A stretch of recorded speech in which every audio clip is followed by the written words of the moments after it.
Abra sua Bíblia, por favor,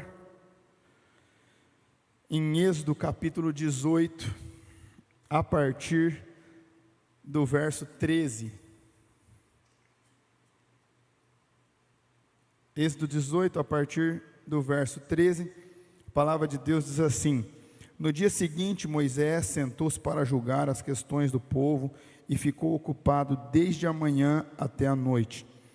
Quando Jetro viu tudo o que Moisés estava fazendo, perguntou: Por que você está agindo assim? Por que você está resolvendo sozinho os problemas do povo, com todas essas pessoas em pé ao seu redor, desde manhã até a noite? E Moisés respondeu: Eu tenho de fazer isso porque as pessoas vêm falar comigo para saber o que Deus quer.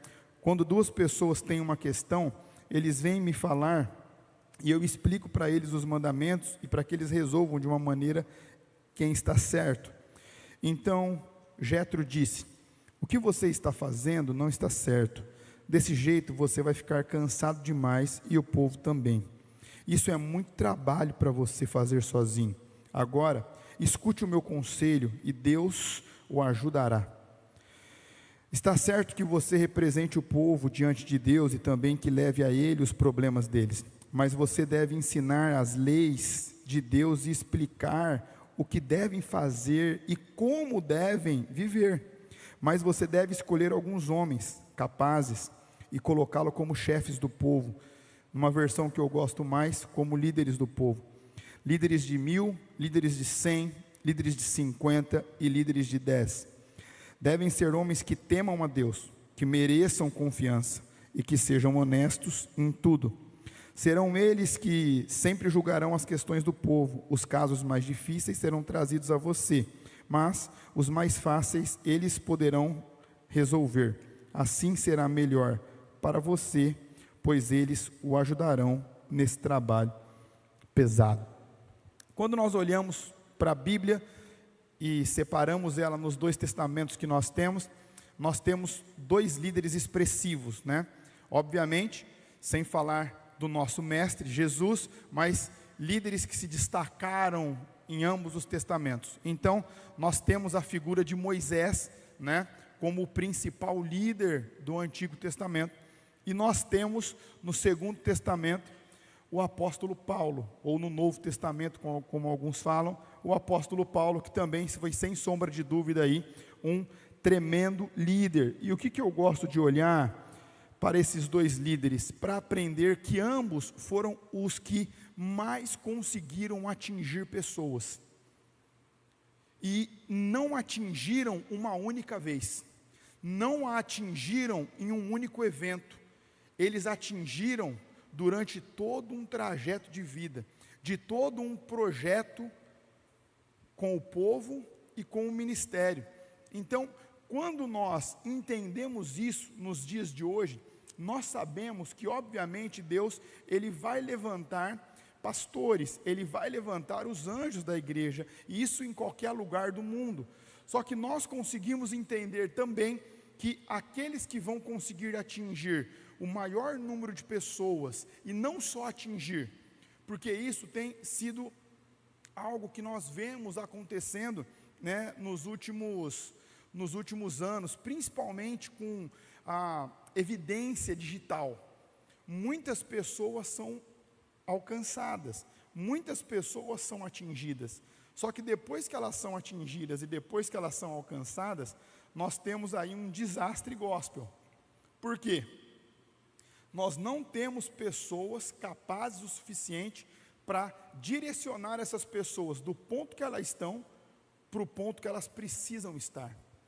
O que elas devem fazer, como elas devem fazer, como deve ser feito o cuidado, como deve ser feito a lapidação, como deve ser feito esse discipulado, como deve ser feito essa transformação da pessoa. E aqui eu não estou falando da transformação da graça e do poder de Deus sobre alguém, mas do que cabe a mim e do que cabe a você, que é fazermos discípulos, que é formarmos pessoas, que é desenvolvermos líderes, pessoas que vão influenciar a outros.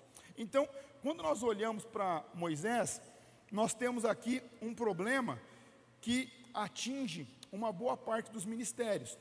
São às vezes aqueles líderes que conseguiram atingir muita gente, mas as igrejas elas são imensas, elas são pesadas, só que quando ele precisa fazer algo em prol da sociedade, quando ele precisa fazer algo em prol de um avanço do reino, essa parte pesada da igreja fica estática, e ele não consegue movimentar ela.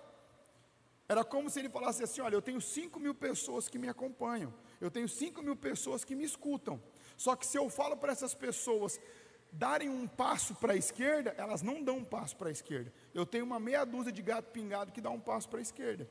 Ou seja, ele tem muita gente, mas ele não tem comando, ele não tem liderança. Por quê? Porque as pessoas não têm a influência dele como líder.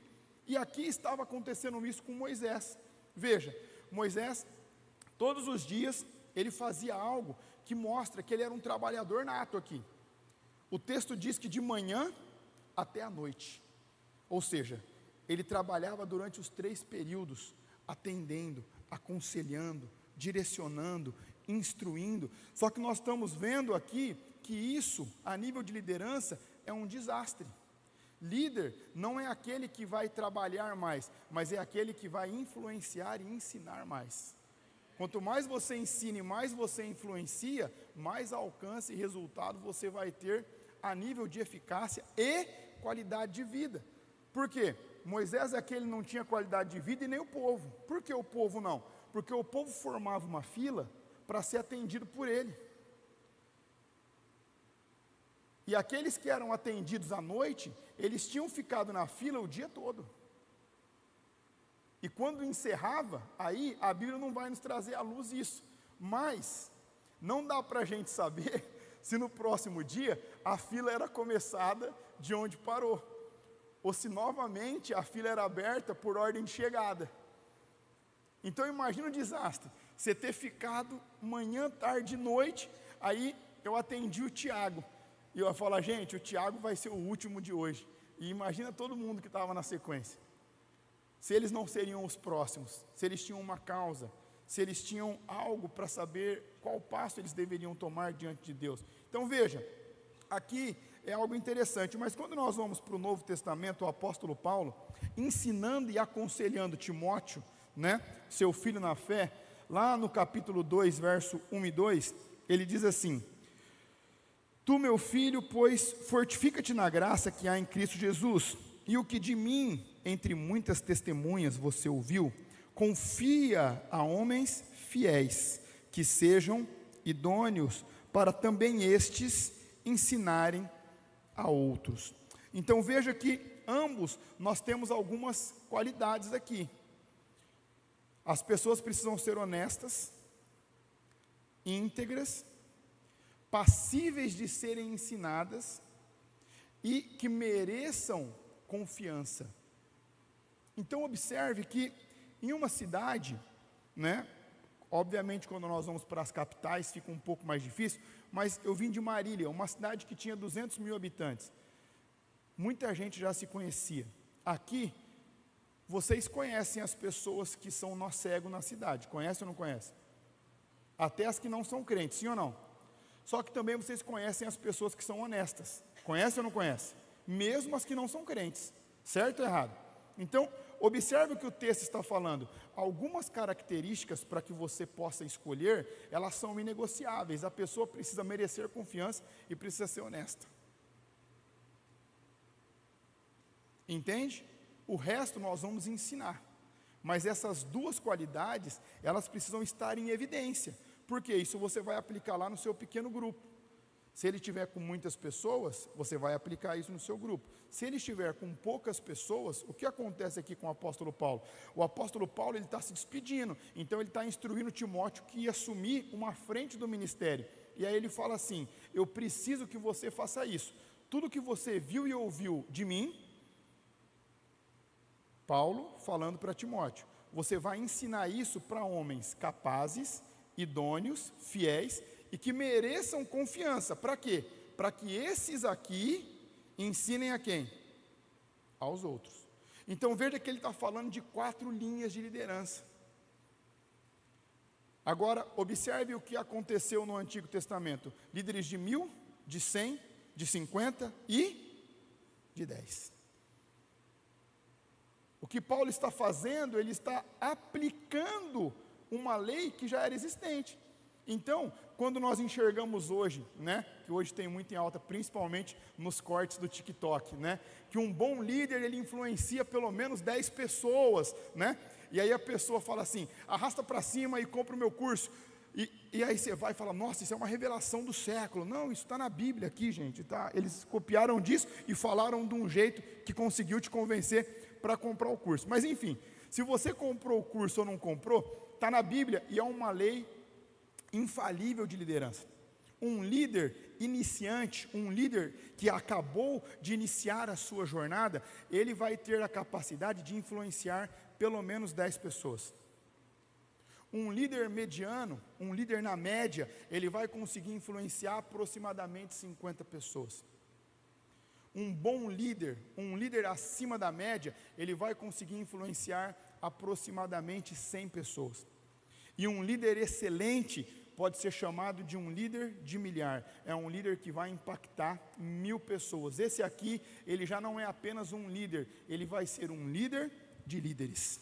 Então, eu acredito que quando nós estamos montando uma estrutura para cuidar de pessoas, porque veja, quando você está numa empresa, né, o que é mais valioso numa empresa? Tem duas coisas que são valiosas numa empresa: caixa e estoque. Certo ou errado? Se você não conseguir fazer um bom controle de caixa, de fluxo de caixa, ou se você não conseguir fazer um bom controle de mercadoria, casar a venda, ter um estoque mínimo para que você não precisa colocar tanto dinheiro ali, para que você possa ali atender os seus clientes, sem também deixar eles na mão porque você não tem a mercadoria, você vai ter uma dificuldade. Agora, em uma igreja, o que nós temos de mais importante aqui? São as pessoas.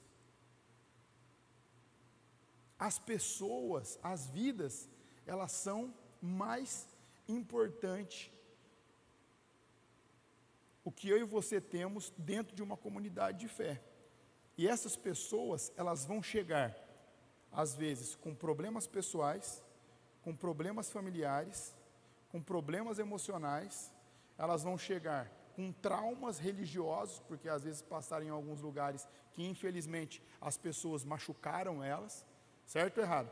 Então veja que as pessoas vão chegar de tudo quanto é jeito, por isso que nós estamos aqui. E é por isso que eu gosto de falar para líderes, porque quando você fala para 180 líderes, se todos forem iniciantes, você está alcançando 1.800 pessoas, pelo menos. Mas você pode estar alcançando 10.000, você pode estar alcançando 15.000 pessoas. Por quê? Porque com toda certeza, uma coisa que nós aprendemos, tanto com Moisés e tanto com Paulo, nos ensinamentos que nós temos estabelecidos, é que pessoas que sejam capazes de aprender, se elas são capazes de aprender, significa que elas não vão saber no momento que você vai convidá-las, que elas vão aprender durante o processo e a caminhada. Então, isso mostra que um líder, ele vai ser desenvolvido, ele vai ser lapidado. Ou seja, se você é um líder mediano hoje, você pode ser um bom líder amanhã, e você pode ser um excelente líder depois de amanhã. Então significa que você pode vir a influenciar muitas pessoas.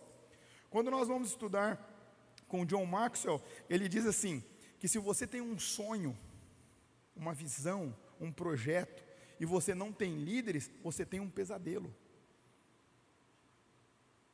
Por quê? Porque você não vai conseguir executar.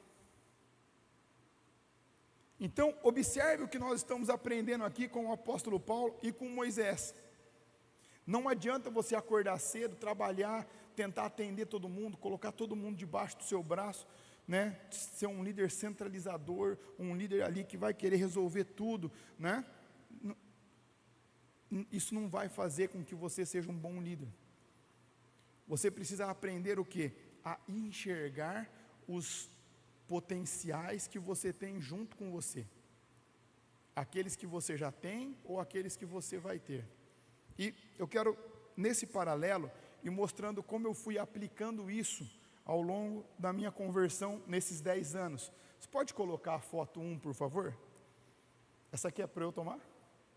Vai sair do Tiagão? Tem creatina aqui, Tiagão? Não?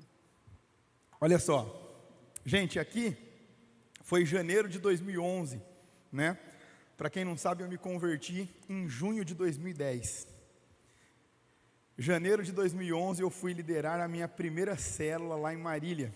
Então aqui tem eu, a minha esposa na época, né, estava querendo namorar comigo, né, e tem o Rodrigo, né, que é um amigo também.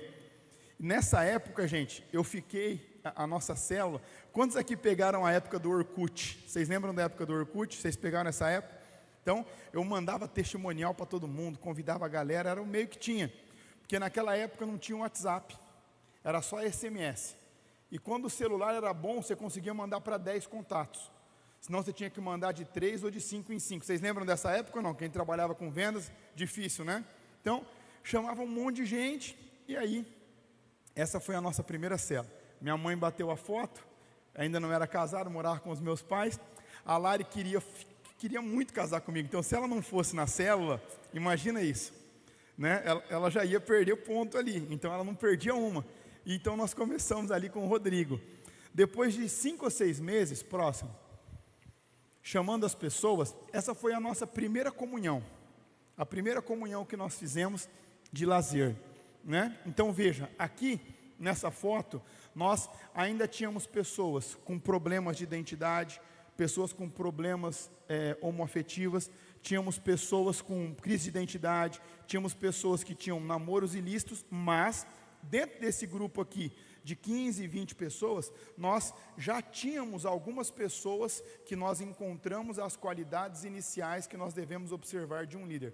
Pessoas que eram capazes de aprender e pessoas que tinham a fama de serem honestas, de serem pessoas corretas. Então, nós começamos esse trabalho aqui com 6 meses, né? Nós multiplicamos essa célula em 3, e depois com mais 2 meses nós multiplicamos para 5.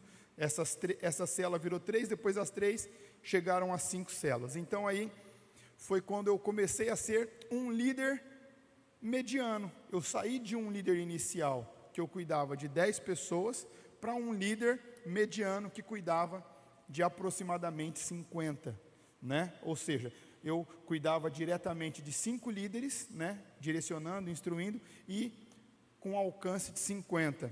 Próximo. Olha só, essa aqui foi, acho que foi depois de 3 anos que nós estávamos com célula, né? Nós alcançamos aqui então 2.000 pessoas nas nossas células, né?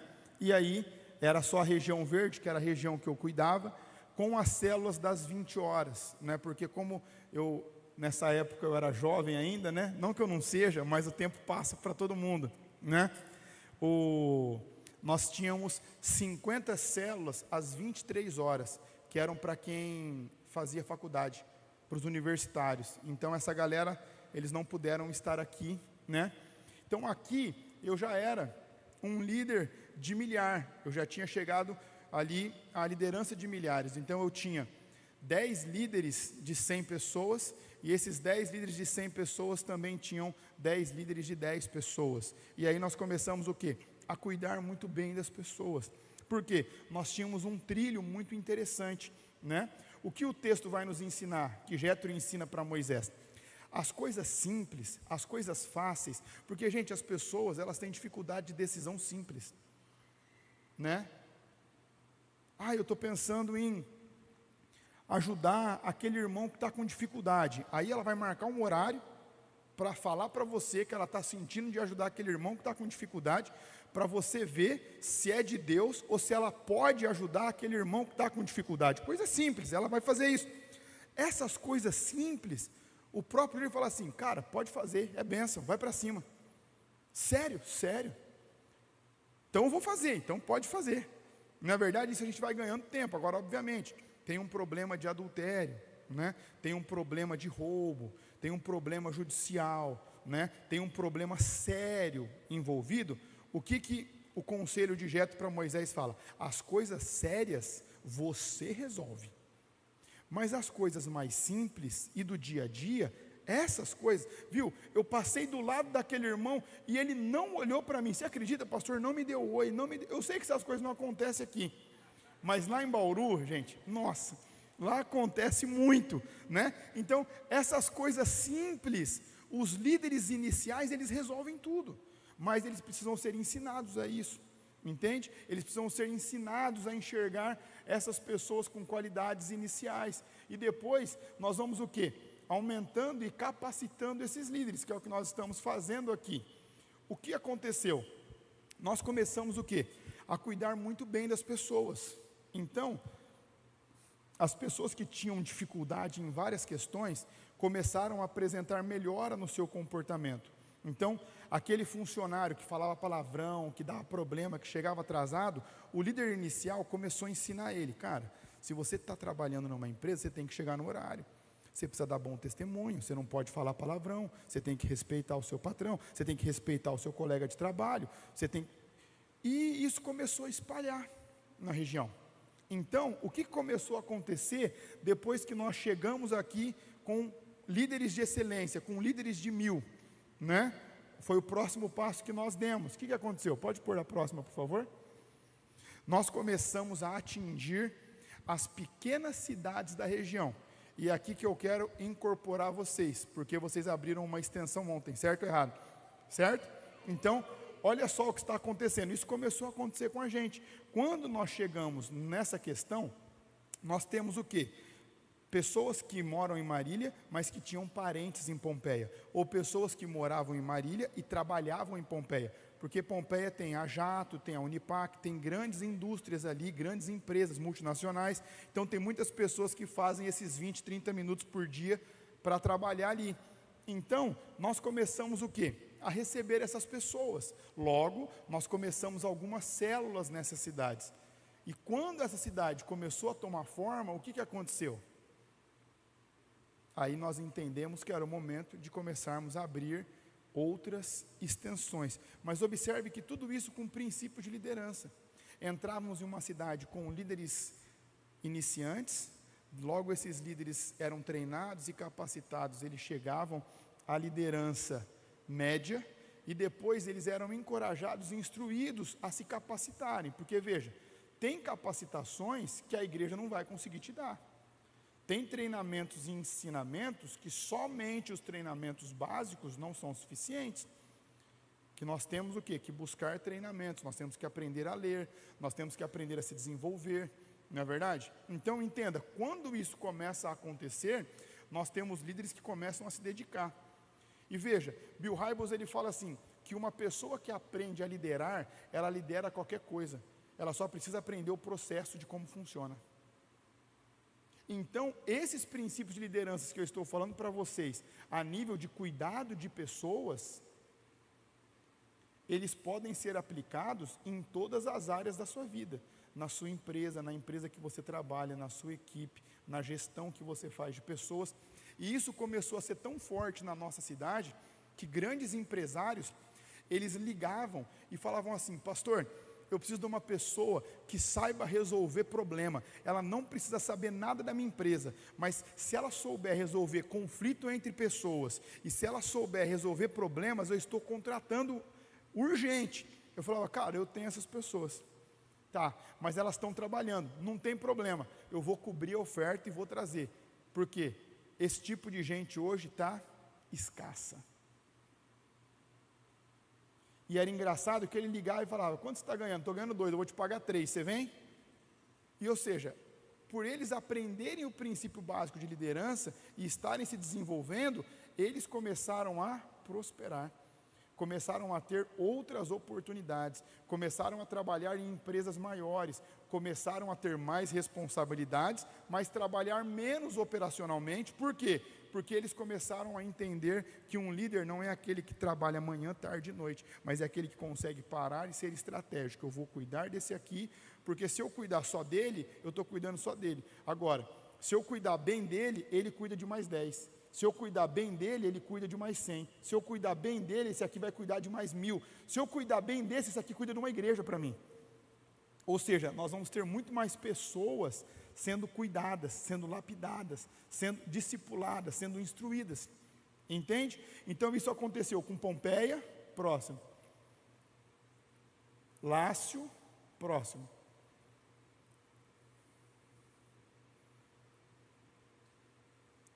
Bom, aqui já é outra coisa. Então, aqui nós estávamos aí em um ponto, lá em Marília, que o nosso templo ainda não tinha sido inaugurado, Marcão, que é esse que o Domingão está hoje. Então, cabia 2.000 pessoas o templo que vocês viram que estava todo mundo de verde. 2.000 assim, bem socadinho, né? Que crente é perito em colocar muita gente num espaço pequeno, é ou não é? E aí nós tínhamos que alugar os ginásios, né? Porque nós fazíamos grandes conferências de avivamento de 3, 4, 5 mil pessoas. E aí nós fazíamos aí. Isso foi 2017 e aí a próxima, 2019. Próxima foto. E aí eu quero começar com vocês tudo de novo. Então, a minha trajetória em Marília foram 10 anos. Eu me converti em 2010 e eu me mudei para Bauru em meados de 2019. Comecei a liderar minha primeira célula, eu tinha 21 anos e foi em 2011. Eu saí de Marília em 2019, deixando 3.000 pessoas. A maior parte dessas batizadas. Ou seja, que nós ganhamos essas pessoas para Jesus. Aí eu chego em Bauru, eu vou aplicar os mesmos princípios para ter o mesmo alcance que eu tive em 10 anos, em 5. Por quê? Porque você começa a errar menos. Onde você errou lá atrás, você não erra aqui. Você começa a entender que liderança é seriedade. Você começa a entender que liderança é algo muito precioso. Você começa a entender que Jesus, ele dava atenção para a multidão, é verdade, mas dentro da multidão, ele dava muito mais atenção para os seus 12 discípulos. E dos 12, ele dava muito mais atenção para Pedro, Tiago e João. E dos 3, ele tinha João como seu discípulo amado. Então, Jesus começa a mostrar para a gente que nem ele não tinha gestão de tempo e nem intencionalidade no que ele estava fazendo.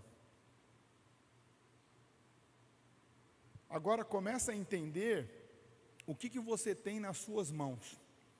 Talvez você pode liderar hoje uma célula, 2 células, 5 células, 10 células, não sei quantos setores vocês têm aqui, não conversamos sobre, setores, regiões, não sei como que vocês organizam, coordenações, né? Então, agora começa a entender o que nós podemos fazer. Veja, hoje, se nós olharmos lá para a nossa realidade e falar assim, puxa, olha, que legal, nós estamos aí com quase 1% da cidade. É bom, é ou não é? Mas quando nós temos uma visão de reino e entendimento que nós não estamos trabalhando para ficarmos acomodados, nós estamos trabalhando para alcançar o maior número de pessoas para Jesus, nós entendemos que falta muito trabalho ainda. Nós entendemos que em Bauru, num culto de domingo à noite, domingo de manhã, que é onde a maior parte dos cristãos vão para a igreja, nós não temos nem 10% da igreja, da cidade em cultos cristãos. Nós não temos 40.000 pessoas em cultos aos domingos, e claro que eu não estou falando só da minha igreja, eu estou falando de todas. Nós não temos 40.000 pessoas assistindo culto aos domingos em Bauru. Isso nos mostra que ainda nós precisamos buscar pelo menos 350.000 pessoas em Bauru. Entende? E é a mesma aplicação que vocês fazem para cá. Quantas pessoas tem aos domingos aqui em Fernandópolis? 10.000? Será que tem 10.000 pessoas aos domingos aqui em cultos? Difícil, né? Então começa a pensar, vocês têm pelo menos 60.000 pessoas para serem alcançadas aqui. Aqui. Só que veja, para a gente alcançar essas pessoas, isso eu falo para vocês com propriedade, né? Por muito tempo, esses eventos que eu mostrei para vocês em ginásio, hoje, qualquer coaching, qualquer igreja vai lá, aluga um ginásio e faz isso. 2014, 15, 16, 17, pouquíssimos lugares saíam das comunidades locais e iam para ginásios, para estádios. Isso que fazemos é muito bonito. Só que o resultado a nível de evangelização e conversão é pífio, é ridículo. Agora, o que nós fazemos, cada um de nós, toda semana, nas nossas casas, ou nas casas que nós temos os pequenos grupos ou as células, e nós vamos fazendo isso continuamente, talvez visualmente é feio, né? Fala, nossa, 10 pessoas, não é verdade? Nossa, 15 pessoas, nossa, 12 pessoas. Só que em um ano, nós temos um resultado astronômico de conversão e continuidade de pessoas andando e caminhando com Cristo, se desenvolvendo, sendo discipuladas, sendo instruídas, sendo capacitadas, sendo restauradas, tendo ajuda nos seus casamentos, tendo ajuda para ter libertação dos vícios, tendo ajuda para ter nova postura, tendo ajuda para educação de filhos, tendo ajuda emocional, tendo auxílio espiritual, tendo direcionamento financeiro. Então, veja que o que nós fazemos, que às vezes parece que é insignificante, quando nós temos um conjunto de pessoas fazendo isso continuamente, nós estamos falando de algo que talvez visualmente na foto não é tão bonito, como um mega evento, mas o resultado é infinitamente maior do que um mega evento. O mega evento faz barulho, mas tem muito pouco resultado. Agora, o que nós fazemos continuamente, cada um fazendo a sua parte, não faz muito barulho. Mas quando nós paramos para enxergar o resultado que nós temos, é avassalador. E aí eu chego em Bauru, né? Nós começamos a fazer evangelismos nas praças e nas ruas. E aí nós ganhamos o Lucas, o de chapeuzinho aí. Ele tinha uma escola de música, ainda tem, né? E ele empresta para a gente. Ele fala assim, viu, se vocês quiserem, eu consigo emprestar uma sala da minha escola de música para vocês conseguirem começar células, para vocês não fazerem isso nas praças que nem vocês estão fazendo. E aí nós começamos na sala do teclado dele, onde ele dava aula de teclado. E aí a gente começa, próxima foto. Aí depois de 6 meses a gente aluga um espaço, começamos ali os nossos cultos, né? Olha só, alugamos uma igreja que tinha fechado na pandemia. Aí a gente alugou esse predinho e começou. Próxima foto. Aí nós vamos estruturando, próxima foto. E aí nós vamos, aí já é 2022, próxima foto. E aí hoje nós estamos aqui, e eu acho que tem a última foto. Que nós agora também entramos numa área de liderança na educação, né? Nós fundamos o Colégio Lancer em janeiro do ano passado, né? Que funciona naquele prédio de cima e a igreja nesse complexo de baixo. Então, o que eu quero ensinar para vocês? Que todos os desafios que nós temos, ele vai ser sempre em larga escala conforme nós vamos aumentando o nosso alcance e aumentando a nossa influência.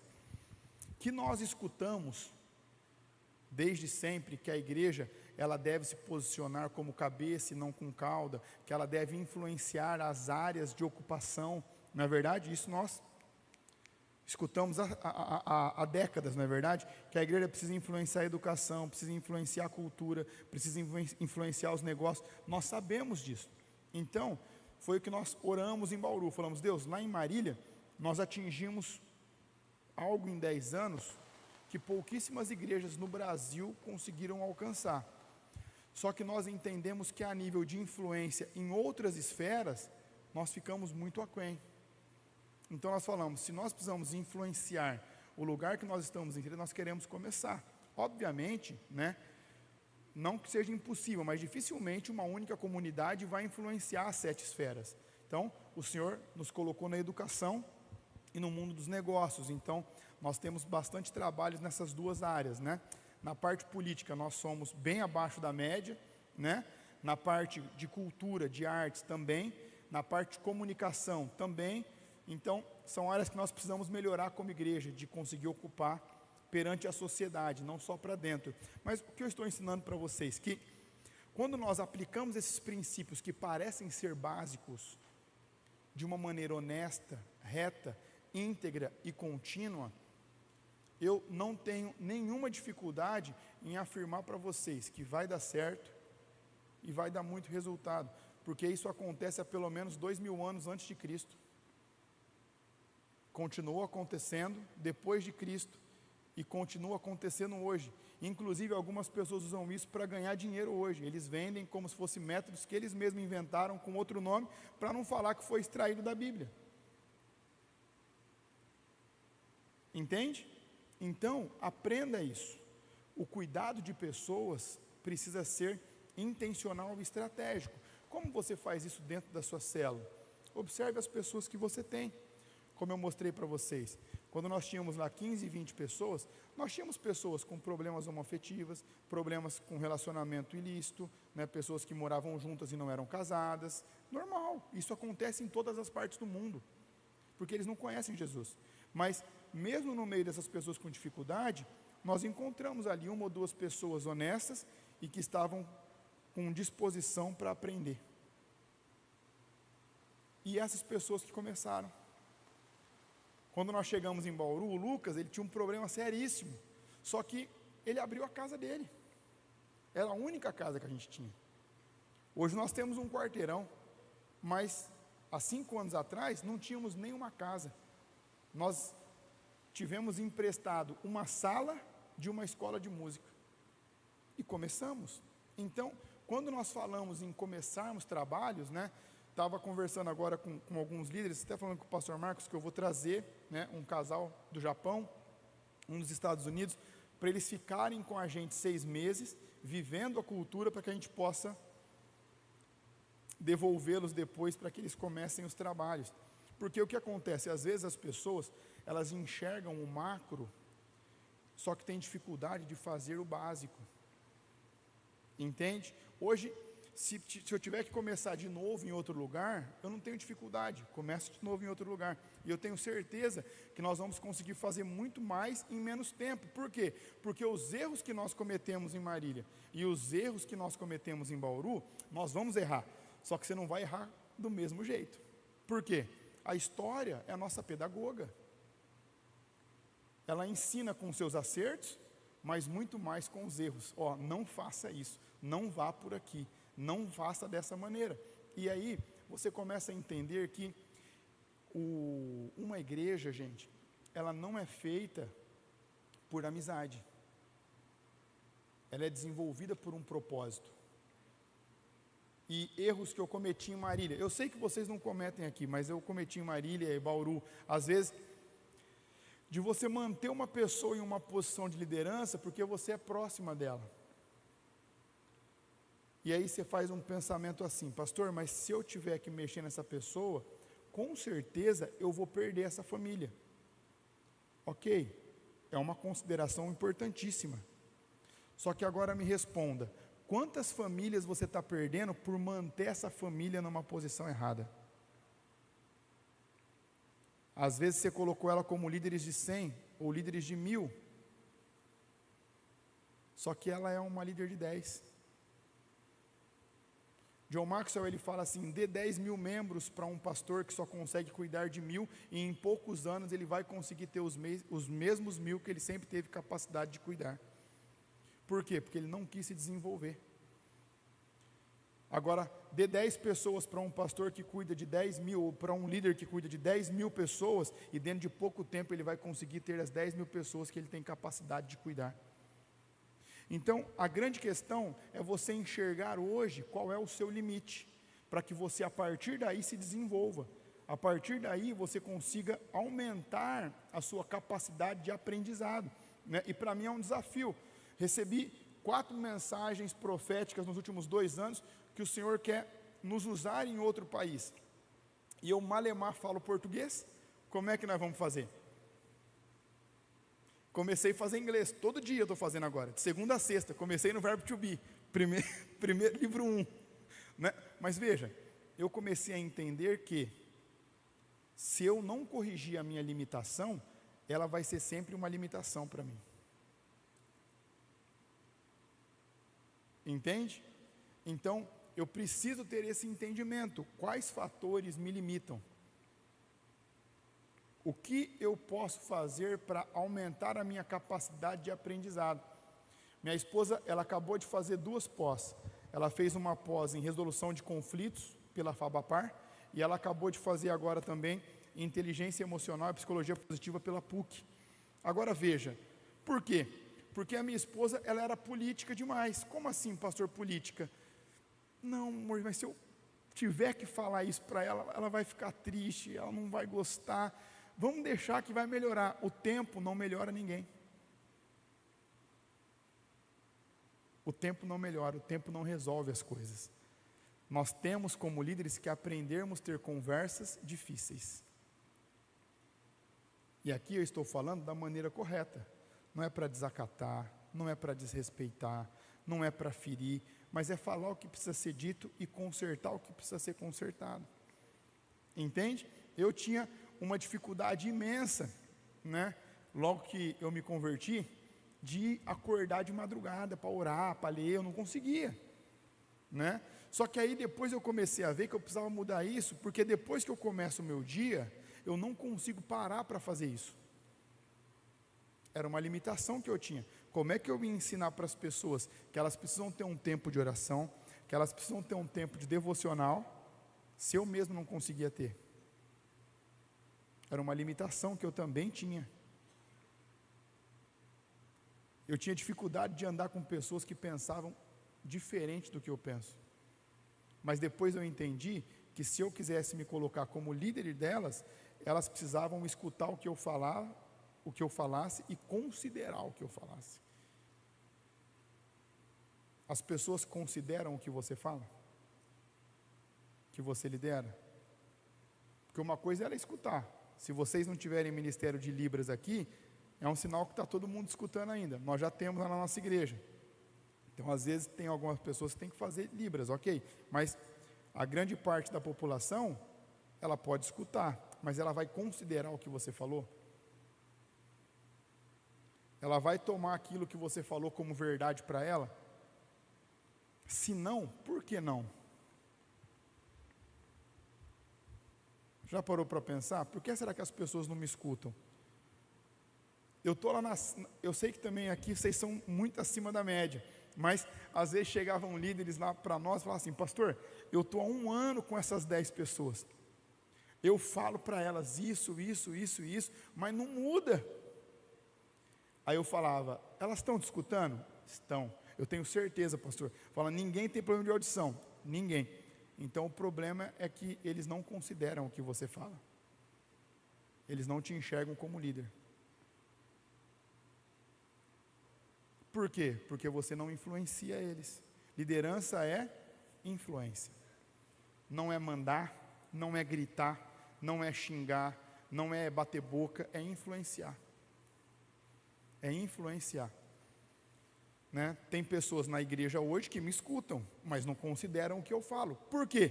Porque eu ainda não influencio elas. Entende? Então, quando nós olhamos, né, todo esse trajeto, nós vamos enxergar que são os mesmos princípios, né? E até estava falando com o Tiagão, que teve um pessoal de uma igreja próxima lá, e quando nós falamos de ser relevantes na cidade, não é que toda a cidade vai ser da sua comunidade, mas é que a sua comunidade, ou a que você lidera, ela vai ditar como as coisas vão ser naquela cidade. Isso é influência, isso é relevância. E aí, eles falavam assim: esse movimento celular, isso é coisa do diabo, é demoníaco, né? Eu falava: meu Deus, mas nós tiramos isso aí da Bíblia, né?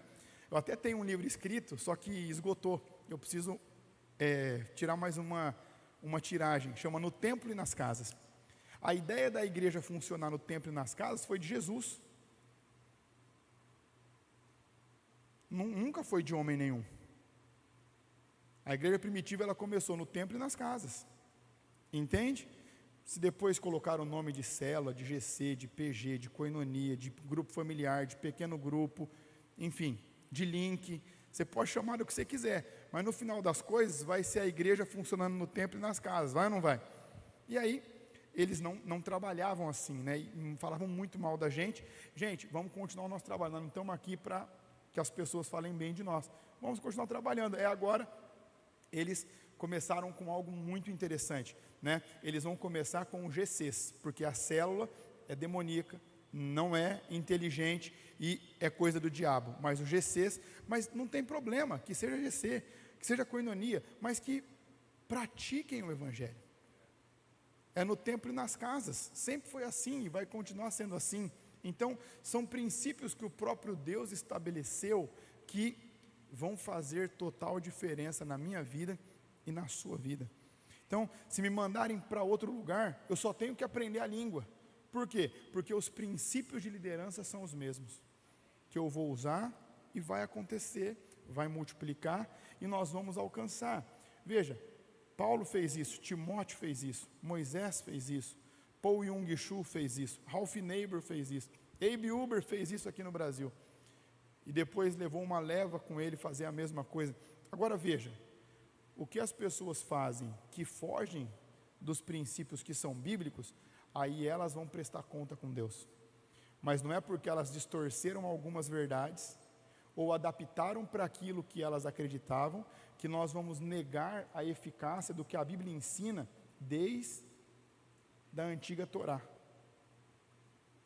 Quando a Bíblia nem existia ainda, quando nós só tínhamos a antiga Torá, em Êxodo já era ensinado sobre liderança.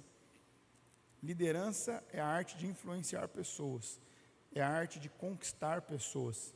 Então, se nós fizermos isso da maneira correta para o Evangelho, sem sombra de dúvidas, vocês rapidamente vão só, não apenas impactar a cidade de Fernandópolis, mas também vão atingir toda a região, né? Agora nós entramos nessa mesma fase que vocês lá em Bauru. Começamos com células em Lençóis, em Pederneiras, Piratininga, Agudos, estamos com umas pessoas vindo de Iacanga, vamos começar nos próximos meses Jaú e Botucatu. Por quê?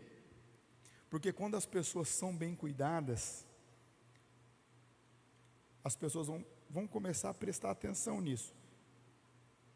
As pessoas vão ser os maiores porta-voz mais do que o tráfego pago, mais do que as redes sociais, mais do que o Reels. As próprias pessoas vão chegar e falar assim: viu, cara, mas eu lembro de vocês aqui, vocês são meu vizinho, eu lembro que vocês brigavam aqui, e eu lembro que os gritos da sua esposa com você, quase que eu chamava a polícia para resolver o problema. Agora eu não escuto mais grito, vocês estão bem, não estão mais tentando se matar. O que aconteceu com vocês? Sabe o que aconteceu? Eu conheci Jesus e Ele me apresentou pessoas que estão me ajudando nesse processo. Vocês entendem ou não? Lá no seu trabalho é a mesma coisa, né? Eu ganhei um rapaz para Jesus que ele usava 20 anos crack. Já estava morando com outra mulher. Comecei a acompanhar ele, comecei a trabalhar com ele, voltou para casa. Os filhos todos no mundo. O filho bebendo já com 16 anos, a filha menor dançando funk na escola e a filha do meio querendo morar junto com um namorado. Família desgraçada. Porque ele abriu a brecha, ele retornou, ele começou a fazer o que, pastor? Aplicar os princípios da Bíblia. Postura, conduta, andando firme, sendo um bom marido, sendo pai, corrigindo os erros que ele tinha de percurso. Ele era bem conhecido na cidade. O que aconteceu? Hoje, ele é o meu líder de intercessão.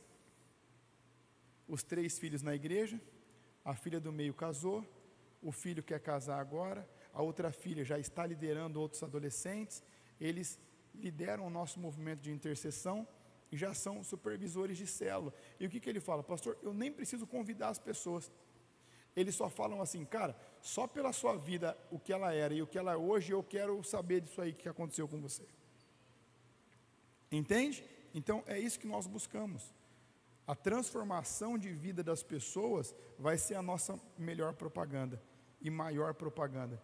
E não vai dar para contestar, porque as pessoas vão enxergar.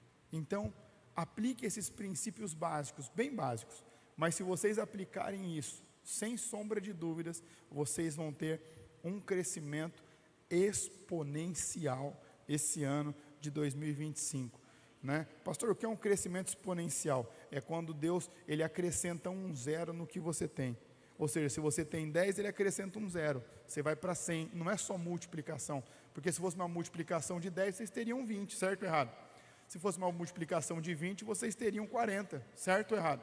Não, é quando ele acrescenta um zero, né? Ou seja, se vocês têm 1.000, passam a ter 10.000. Se vocês têm 100, passam a ter 1.000.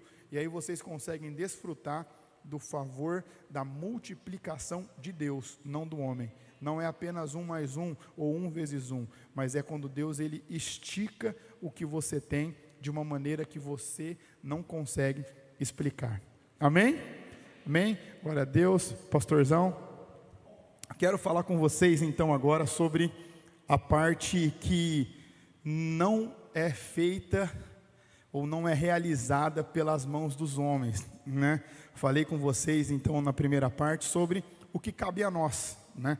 Carlito Paz, ele reproduz uma frase do Rick Warren, que ele diz assim: a excelência, ela honra a Deus e ela abençoa as pessoas, né? Então, o que cabe a você, o que cabe a mim fazer, executar, a parte ordinária, a parte humana, a parte natural, nós devemos fazer, nos capacitar, se organizar e se desenvolver cada vez mais. Porém, nós sabemos que no que diz respeito ao crescimento de igreja, o homem não tem poder para fazer isso. Não é verdade? Quando nós vamos estudar as Escrituras, principalmente o livro de Atos, nós vamos aprender que o quê? O Espírito Santo, ele acrescenta dia após dia o que o Senhor há de salvar. Então, significa que eu e você, nós só conseguimos, dentro do reino de Deus, organizar, discipular, formar, cuidar, mas nós não conseguimos gerar com a força do nosso braço. Para isso, nós precisamos da ação do Espírito Santo. Então, abra sua Bíblia, por favor, em Atos, capítulo 19.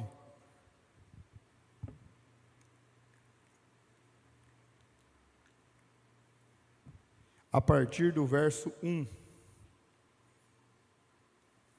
a seguir, a palavra de Deus, ela diz assim: e sucedeu que enquanto Apolo estava em Corinto, Paulo, tendo passado por todas as regiões superiores, chegou a Éfeso, e achando ali alguns discípulos, disse: recebei vós o Espírito Santo quando crestes?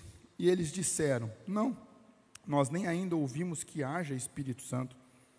Então perguntou-lhes: como vocês foram batizados? E eles disseram: no batismo de João. Mas Paulo disse: certamente João batizou com um batismo de arrependimento, dizendo ao povo que cresce no que após ele havia de vir, isto é, em Jesus Cristo. E os que ouviram foram batizados em nome do Senhor Jesus. E impondo-lhes Paulo as mãos, veio sobre eles o Espírito Santo. Falavam em línguas e profetizavam. E estes eram ao todo uns 12 homens. E entrando na sinagoga, falou ousadamente por um espaço de 3 meses, disputando e persuadindo acerca do reino de Deus. Mas, como alguns deles se endureceram e não obedeceram, saindo, falando mal pelo caminho, perante a multidão, retirou-se deles. Separou os discípulos, disputando todos os dias na escola de um certo tirano. E durou isso por um espaço de 2 anos, de tal maneira que todos os habitantes da Ásia ouviram a palavra do Senhor Jesus, assim judeus como também os gregos. E Deus, pelas mãos de Paulo, fazia milagres extraordinários. Quero falar com vocês sobre o favor de Deus e o sopro do Espírito no que diz respeito ao crescimento e expansão do Evangelho. Quando nós lemos esse texto, nós sabemos que aqui o apóstolo Paulo, ele já está caminhando para a sua última empreitada antes de ser preso a segunda vez, né? Nós sabemos que aqui Paulo já tinha passado e plantado todas as igrejas das quais nós temos as cartas relatadas no Novo Testamento. Paulo já tinha preparado Timóteo em uma grande parte antes de passar ali as atribuições do ministério. Paulo já tinha ganhado direto ou indiretamente pelo menos 1 milhão de pessoas para Jesus aqui, né? Paulo já tinha plantado a igreja em Roma, junto com a guarda pretoriana de César. Paulo já tinha explodido, né? Usando o nosso termo. Se fosse hoje, Paulo certamente seria hypado, não é verdade ou não? Porque tinha feito demais. Só que Paulo, ele tem uma visão para que ele passasse para a Ásia Menor, para a Macedônia, e ajudasse o povo. E Paulo, ele chega, e o texto é muito interessante, que fala que quando ele chega naquela primeira cidade, ele encontra 12 discípulos. E como ele sabe que eram discípulos, né? Porque obviamente eles já eram conhecedores, e já tinham até sido batizados, entregado a vida para Jesus, se arrependido dos seus pecados.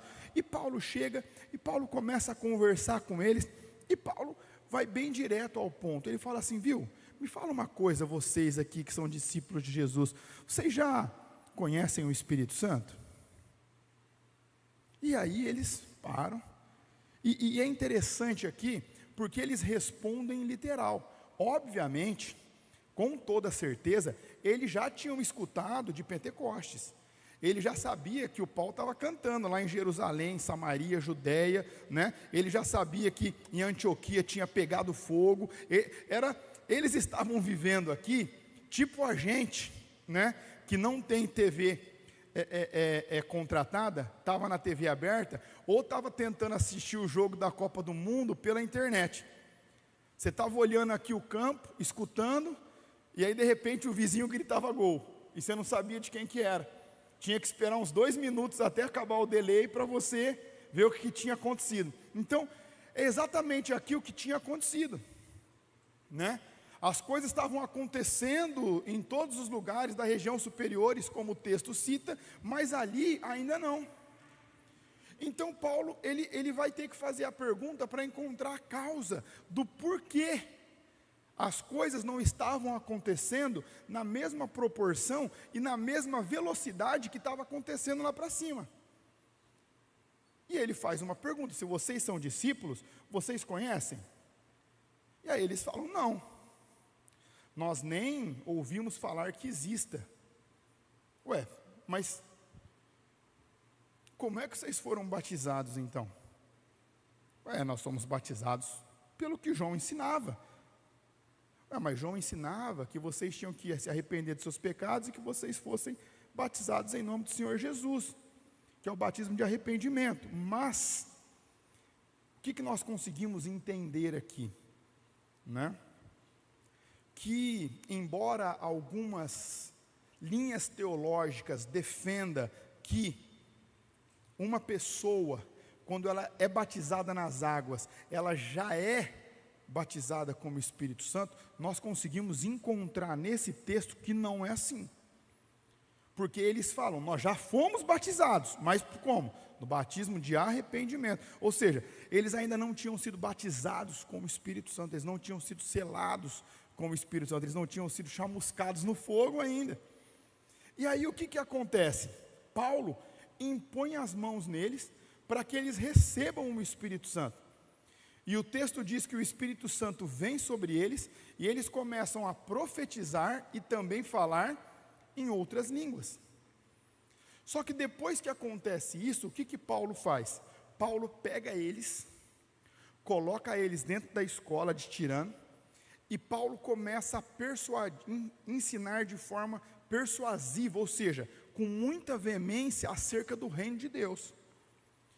E o texto diz que essa primeira ação de Paulo dura por 3 meses. E que passando 3 meses, alguns não recebem, endurecem o coração e saem falando mal pelo... Eu sei que também isso não acontece aqui em Fernandópolis, eu sei, mas aqui, né, com o apóstolo Paulo, lá em Bauru, lá em Marília, acontece. Às vezes o pessoal fecha o coração, endurece o coração, não recebe e ainda sai perante a multidão falando mal pelo caminho que eles passarem, né? Mas vocês estão livres disso aqui, né? Ou também acontece às vezes um ou outro desavisado aí? Às vezes acontece também ou não? Mas Observe o que o texto diz, que Paulo encontra 12, ele ensina, ele impõe as mãos sobre os 12, ele leva os 12 para serem forjados ali pelo ensinamento dele, e o texto diz que dos 12 alguns fecham o coração. A Bíblia não diz quanto precisamente, como ela diz 12, mas ela diz alguns. Se ela diz alguns, nós temos que deduzir que está no plural, então podemos considerar que pelo menos 2, certo ou errado? Podemos ser 3, 4, eu não sei, a Bíblia diz alguns. Alguns de quanto? Alguns de 12. E olha que interessante, quando eles saem depois dos 3 primeiros meses, Paulo pega quem entendeu, leva de novo para a sala e começa a ensinar novamente. E o texto diz que, num intervalo de 2 anos, toda aquela região, tanto judeus como gregos, escutaram falar de Jesus, ou seja, toda aquela província da Ásia Menor, essa Ásia que é citada aqui, nós ainda não contemplamos Japão, China e as ilhas, então é aquela parte da Turquia, aquela parte da Ásia acoplada ao continente europeu, na parte final dele. Historiadores e teólogos afirmam que nessa época existiam nessa região entre 700 mil pessoas e 1 milhão de pessoas. E o texto vai falar que todos foram evangelizados. Todos foram evangelizados por quem? Por Paulo, com esses que ficaram com ele. Aí, vê se essa conta fecha. Como que 10 ou 11 pessoas, sem internet, sem carro, sem jornal, sem rádio, conseguiriam garantir a evangelização de uma quantidade dessa de pessoas num intervalo de 2 anos?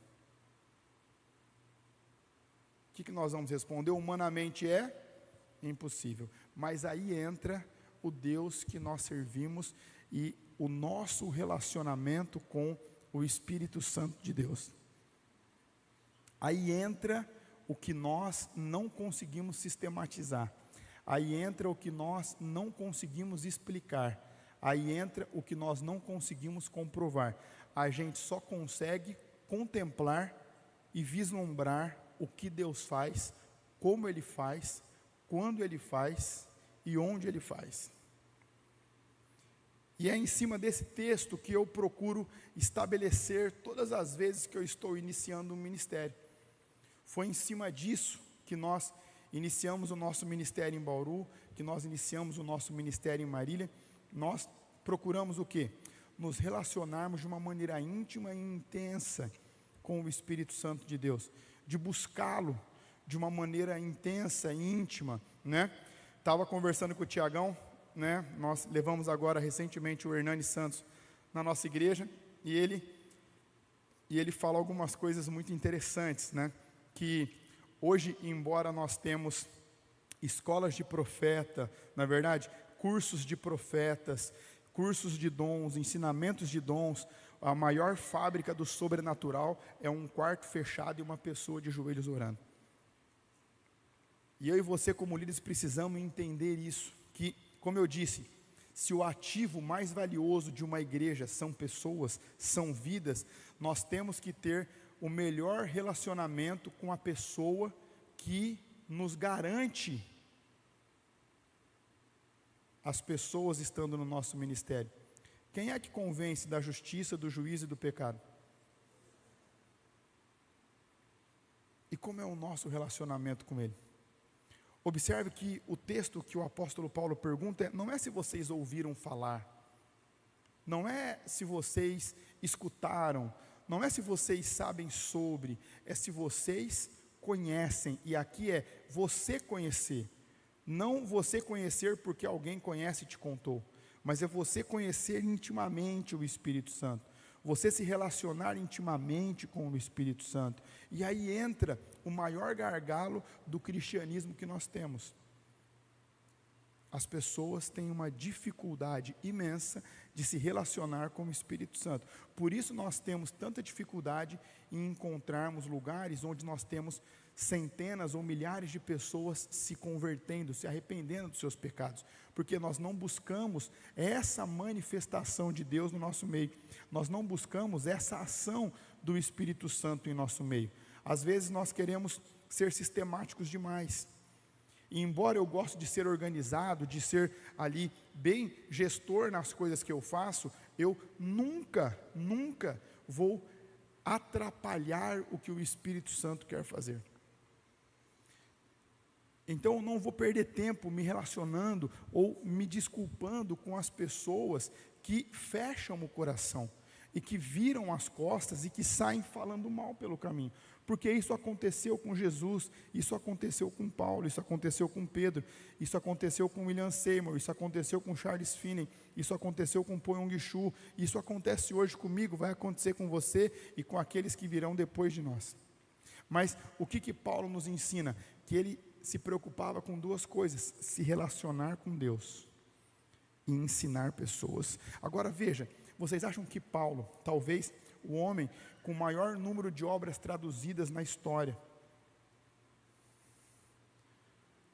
o homem que teve mais influência do que todos os Césares que já existiu, você acha que um homem como esse, depois de ter alcançado mais de 1 milhão de pessoas para Jesus, de ter escrito metade do Novo Testamento, vocês acham mesmo que se um ensinamento persuasivo e intenso acerca do reino de Deus, em um pequeno espaço, seja um quarto, seja uma sala, seja a área da sua casa, seja a garagem que você guarda os seus carros, você acha que ele ia perder 2 últimos anos da vida dele fazendo isso em um outro lugar? Isso me fez refletir muito. E quando eu chego em Bauru, com um pequeno grupo de pessoas, eu começo a entrar em crise. Por quê? Uma coisa é você fazer uma gestão onde já está funcionando, né? Então em Marília, nós tínhamos uma quantidade de pessoas muito grande que chegavam. As pessoas chegavam, a gente não sabia quem elas eram, mas elas sabiam quem a gente era. Então a gente não tinha nem, muitas vezes, a necessidade de praticar o evangelismo. As pessoas chegavam sozinhas. A gente só precisava organizar, ensinar e capacitar elas. A parte do ganhar, a gente pulava, porque não precisava, chegava muita gente. Só que quando nós chegamos em Bauru, nós não tínhamos nada, não tínhamos estrutura, não tínhamos microfone, não tínhamos cadeiras, não tínhamos um prédio, começamos na praça, por uma palavra de Deus. E aí entra a questão: ou eu sei que eu sou habitação mesmo do Espírito Santo, ou eu vou ficar travado. Por quê? Porque quando eu sou habitação do Espírito Santo, a obra de Deus precisa se materializar por onde eu passo. Senão eu vou ser um bom professor, mas um péssimo pastor. Eu vou ser um bom teólogo, mas um péssimo evangelista. E isso começou a me trazer muita crise, começou a me trazer muita dificuldade. Por quê? Porque eu precisava romper entre o eu acreditar e eu viver como quem acredita, porque tem diferença nisso. Às vezes você acredita, mas não consegue viver como quem acredita. E eu olhava para aquela cidade e falava assim: o que vai ser? Como vai ser? Por onde vai ser? E aí nós começamos o quê? A pedir a manifestação de Deus na nossa cidade. Pedir para que o Espírito Santo convencesse as pessoas do pecado, convencesse as pessoas do juízo, convencesse as pessoas da justiça. Nós começamos a aprender a orar para que o Espírito Santo de fato trouxesse as pessoas que Ele queria salvar naquela cidade, ou as pessoas que Ele ia salvar naquela cidade. E foi muito engraçado porque as coisas começaram a acontecer de uma maneira estranha a princípio. Porque primeiro que chegou foi o Tiago. Tiago, Hoje ele é membro da minha diretoria, mas ele chegou com um cabelinho amarrado, parou o carro dele, era uma portinha, aquelas que vocês viram lá que tinha meia dúzia de gato pingado. Estava até com as bandeirinhas da outra igreja. A outra igreja era alguma coisa das nações, então tinha bandeira de vários países lá. A gente não tinha recurso para pintar, então se a gente pintasse, não dava para alugar as cadeiras. Então a gente preferiu alugar as cadeiras e deixar sem pintar. Aí meu pai tinha uma caixinha de som de aniversário que tinha um cabo. E aí você tinha que dar uma mexida no cabo, senão ficava chiando. Era o que a gente tinha para começar. Mas veja, ele chega e ele fala assim, viu, ouvi falar que vocês estão vindo para Bauru e tal. Ele olhou, ele entrou, estava querendo ir embora, já sabe quando às vezes passa aquela emoção assim, que você fala, eu vou obedecer Jesus, e você sai, mas depois que você sai, você olha para trás e fala, meu Deus do céu, o que eu estou fazendo aqui, né? E aí ele falou, cara, quando eu entrei naquela porta ali, eu senti Deus, cara. Aí eu olhei para ele e falei, você sentiu? Ele falou, cara, senti Deus. Quase que eu falei para ele, rapaz, eu não estou sentindo nada faz tempo, estou aqui por obediência só. Mas ele falou, eu senti Deus aqui, cara. Eu quero ajudar, o que eu posso fazer? Falei, cara, bom, dá uma olhada aqui. Você pode escolher o que você quer fazer. Tem tudo para fazer aqui. Claro que é brincadeira, mas era desesperador ao mesmo tempo. Nós não tínhamos ministério infantil, não tínhamos louvor, não tínhamos recepção, não tínhamos intercessão, não tínhamos pessoas. Malemar tinha um pastor. Olha só que loucura. E eu tinha acabado de transicionar, então imagina, o meu culto de transição, o Israel Salazar, um grande amigo, ele estava fazendo fundo musical para eu pregar.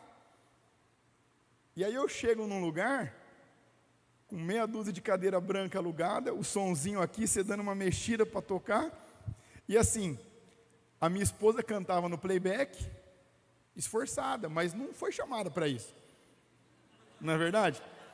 E eu fazia recepção. Aí quando eu vinha pregar, ela subia para ficar com as crianças. Aí na hora de acabar a igreja, eu me encerrava e ia me despedir da multidão, de 4, 5 pessoas que iam no culto. Mas, observa, o Espírito Santo estava querendo ensinar que de fato, quando Ele tem a liderança do lugar, as coisas sempre vão acontecer. Só que eu não conseguia entender isso na prática, eu pregava isso, mas não vivia isso. E não era por mal, era porque eu não acreditava que ia acontecer de novo. E quando eu fui para esse texto, eu comecei a falar, mas não é possível, Paulo tinha feito isso, Paulo tinha plantado essa igreja, Paulo plantou essa igreja, Paulo plantou essa igreja, Paulo fez isso, ele voltou para cá e plantou outro. Só que aqui, Deus ele começou a ensinar algo muito especial para mim, porque nós enxergamos o termo milagres, Mateus, Marcos, Lucas e João. Só que milagres extraordinários, nós só enxergamos aqui, em Atos. Quem escreve Atos é Lucas. Então Lucas, ele sabia o que era cura, ele era médico. Ele sabia o que era milagre.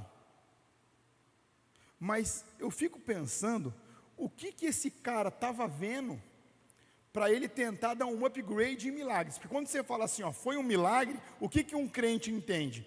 Deus fez algo que o homem não podia fazer, é ou não é? Deus fez algo que o network, o dinheiro não faz, certo ou errado? Milagre por si só já se explica, milagre. Só que, o que é um milagre extraordinário? Já parou para pensar nisso ou não? E aí eu falei, Deus, eu quero ver o que é milagre extraordinário. Eu nunca vivi isso, eu não sei o que Lucas estava vendo quando ele escrevia isso aqui. E aí começou o quê? As manifestações de Deus, não só de cura, mas de coisas loucas, né? Chega um rapaz na igreja, não conheço ele, nunca mais o vi. Logo que deu o lockdown, nós não tínhamos nada. Os nossos primeiros cultos online foi feito com celular. Porque com 6 meses, a gente estava tentando pintar o prédio, me deu um lockdown. Então você acha que eu tinha computador? que eu tinha câmera de transmissão, eu não tinha nem canal no YouTube. Os primeiros foi no Zoom. Só que aí ele chega e fala, viu, Deus mandou eu abençoar vocês. Aí eu falo, abençoar? É. Aí eu falei, como? Aí ele falou, vocês têm equipamento de transmissão, essas coisas? Eu falei, não tem. Ele falou, então agora vocês têm. E eu fui agradecer, depois não sei quem é. Aí eu falei, mas será que era um cara mesmo? Será que Deus mandou um anjo aqui? Eu não sei. Mas começa a acontecer uns negócios loucos, né? Aí eu vou alugar um prédio, no meio da pandemia, pequeno, 3.000 metros quadrados, para nós era grande, mas para a realidade de hoje, pequeno. O cara queria 15 mil reais, o prédio estava destruído, e aí eu não conseguia, né? E pagar isso. E aí eu cheguei e falei, viu, eu quero alugar esse prédio. Aí ele falou, então vamos marcar, falar para o meu pai que vai te receber. Aí eu chego numa empresa grande, uma mesa de madeira gigante, o pai dele chega de terno, um advogado conhecido na cidade, aí tem um representante, tem um procurador, tem um advogado, e aí eu chego de short, imagina que loucura, camiseta, e aí eu falo, tudo bem? Falei, viu, gostei do imóvel lá, mas está muito abandonado, está feio, né? A gente deixou parado lá, comprou para investir. E, então, mas a pretensão, a pedida é muito alta, eu não consigo pagar isso. Aí conversa vai, conversa vem. Eu falei, viu, ele olhou para mim e falou, quanto você quer pagar? Aí eu falei, eu não queria pagar nada, mas se tiver que pagar alguma coisa, eu posso pagar uns 2,5, 3. Aí o cara falou assim, rapaz, mas é muito pouco, né? Eu falei, não, pouco para você que vai receber, mas para eu que vou pagar é muita coisa. E ele olhou para mim, os advogados, não, porque, senhor, e a garantia, como é que eu vou fazer, quem vai ser fiador, e não sei o quê, e conversa. Aí o rapaz olhou e falou, viu, eu vou pagar para ver, pode alugar para ele. E aí nós começamos, e aí o Espírito Santo começou a soprar as pessoas. Nós fazíamos as coisas ordinárias, as extraordinárias ele fazia, nós fazíamos as coisas naturais, as sobrenaturais ele fazia, entende? Mas nós começamos a ser ousados, por isso que a nossa igreja chama Voe, vida ousada no Espírito, ou vivendo ousadamente o Evangelho. Por quê? Nós começamos a partir para coisas que não tem como dar certo, se Deus não intervir, porque nós não tínhamos nada a perder, reputação nunca tivemos, dinheiro também não, estrutura também não. Então nós começamos o quê? A sermos intencionais nisso. E aí começamos o trabalho, nós fechamos para o lockdown com 100 pessoas. Quando nós abrimos, nós já tínhamos 800. Depois, no ano seguinte, 1.400. Aí o Senhor nos dá um prédio de 17.000 metros quadrados. Um grande empresário na cidade, tem vários imóveis de aluguel. E eu falei, o prédio está fechado faz 10 anos. Eu quero prédio. Aí ele olhou para mim e ele falou, mas eu quero pelo menos 15 reais um metro quadrado de aluguel. 17.000 metros de área construída, faz as contas aí, vê quantos que dá. Aí eu falei, cara, é muito caro isso aí, não dá.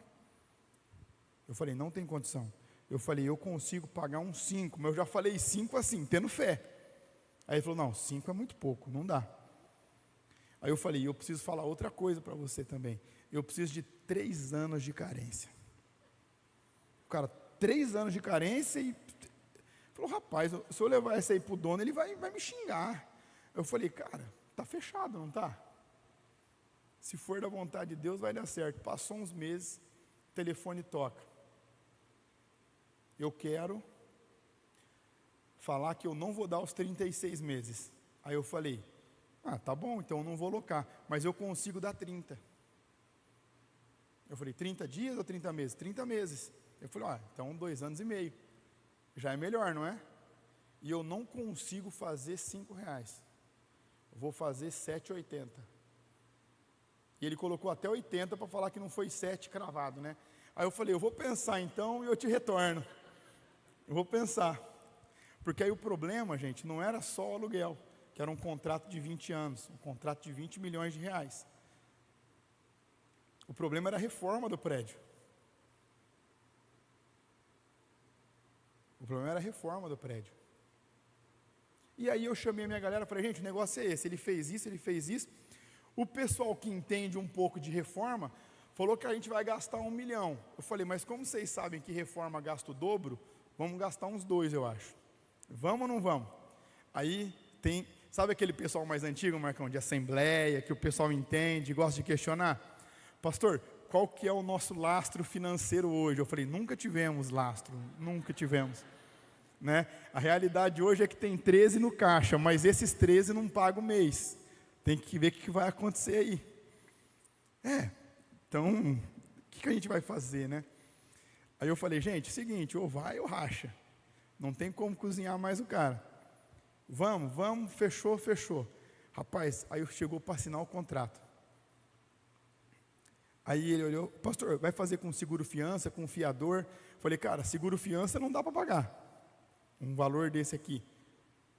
Fiador, quem é que vai ser fiador de um prédio desse tamanho? Não tem jeito.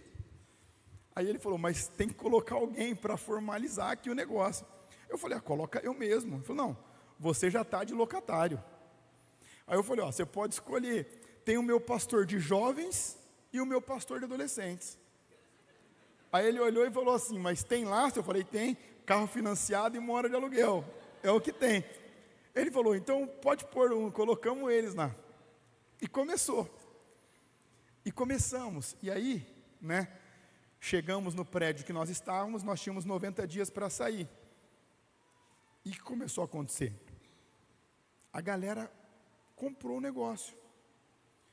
Então, nós tínhamos lá por dia 500, 600, 700, às vezes 1.000 pessoas por dia se voluntariando para fazer acontecer.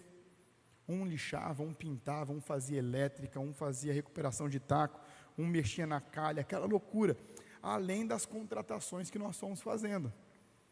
Só que os dias passaram e nós estávamos chegando próximo da inauguração. E nós tínhamos que sair do outro prédio, desocupar o outro prédio. E o Senhor começou a enviar recursos para nós. Nós começamos a receber muito recurso. E nós começamos a ver Deus. E aí o Senhor me levou numa situação de entender como Ele faz o reino dEle. Quando nós locamos um espaço desse tamanho, 1.000 pessoas num lugar desse tamanho, parece que tem meia dúzia. Não tinha dinheiro, o dinheiro veio. Só que aí nós começamos a ver que nem com pessoas e nem com dinheiro você consegue fazer as coisas se Deus não agir. E nós falamos, Deus, o Senhor enviou recurso, o Senhor enviou pessoas. E aí eu chamei alguns construtores da igreja, eles olharam aquele monte de coisa que a gente estava fazendo. Ele falou assim, pastor, se eu parar todas as minhas equipes e trouxer todos os meus funcionários para cá, antes de dezembro, nós não acabamos isso aqui. Isso era meados de julho. Nós íamos inaugurar 1º de agosto. Aí eu falei, Deus, e agora? Milagres extraordinários. Começamos a orar. E aí, 1º dia, todo mundo saindo de lá quase meia-noite, voltando no outro dia, 6 horas da manhã. Claro que cada um na sua disponibilidade. Uns iam de manhã, outros iam no horário de almoço, outros saíam direto do serviço e ficavam à noite. E começou a ter gente. Nós fechamos a igreja quase 1 hora da manhã. E voltamos no outro dia, 6 horas da manhã. Quando nós chegamos na igreja, parecia que tinha ficado as 1.000 pessoas trabalhando a madrugada inteira. Só que detalhe, não tinha ninguém lá. Aí a gente falou, mas pode ser que a gente estava muito cansado, a gente caiu num golpe de visão, não é verdade? E trabalhamos outro dia. Aí o que nós fizemos? Colocamos um segurança. Cara, protege a obra aqui, porque a gente precisa garantir a defesa do pouco patrimônio que nós temos aqui, né? Chegamos no outro dia, parecia que um batalhão de gente tinha trabalhado. Aí eu falei para ele, cara, quem que entrou aqui essa noite? Ele, ninguém, tenho certeza que ninguém, eu fiquei acordado a noite inteira. Eu falei, cara, não é possível, olha isso aqui, não estava feito, quem é que fez isso aqui? Ele falou, pastor, eu não dormi. Aí no outro dia, nós fomos chegar no último andar do prédio. o elevador estava quebrado, levaram um motor para arrumar. Então o último andar estava sem acesso, só tinha acesso com o elevador, porque nós estávamos concretando a escada ainda. Quando o rapaz colocou o elevador e nós subimos, e a gente saiu da porta, o segundo andar, a parte administrativa, estava pronta.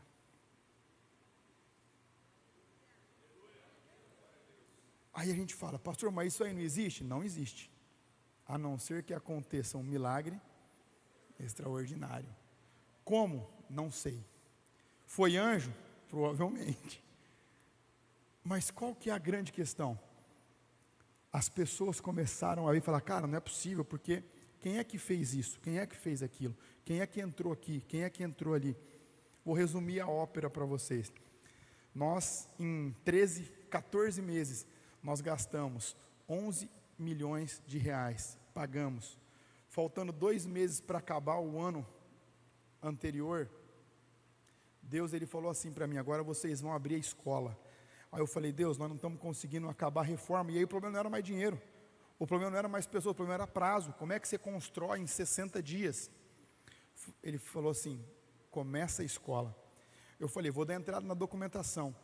Quem entende de documentação, quando você vai fazer uma escola municipal, a infantil, que você tem que lidar com a prefeitura, é muito mais fácil.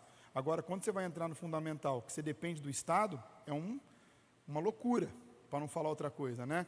Eles falam, pelo menos 12 meses para você conseguir ter todas as liberações necessárias. Bombeiro, vigilância sanitária, vigilância ambiental, diretoria do ensino, MEC. Nós conseguimos em 60 dias, como? Não sei. E o pior, estava pronto, nem eu sei explicar como que ficou pronto, porque eu não sabia se o problema era a documentação ou era a parte estrutural. Aí você fala, pastor, mas como é que vocês fizeram isso? Nós não fizemos. Por quê? Nós vivemos um milagre extraordinário. Então, começa a observar que quando nós fazemos o ordinário, o que era o ordinário? Pô, eu tenho que ir lá. Você sabe fazer construção, pastor? Não sei, mas eu sei pôr terra numa carriola e jogar na caçamba, isso eu sei fazer. Você sabe pintar? Não sei, mas eu sei lixar. Isso eu sei, então eu estava fazendo o que eu sei fazer. E as pessoas assim, da mesma maneira. E quando nós finalizamos isso, as coisas começaram a ficar prontas, as liberações começaram a acontecer, nós começamos a ver o quê? Que de fato, quando você permite que o Espírito Santo faça da maneira dele, as coisas acontecem como aconteceram com Paulo. Em 2 anos acontecem coisas que não seria possível acontecer em 10. Por quê? Porque é Ele que faz.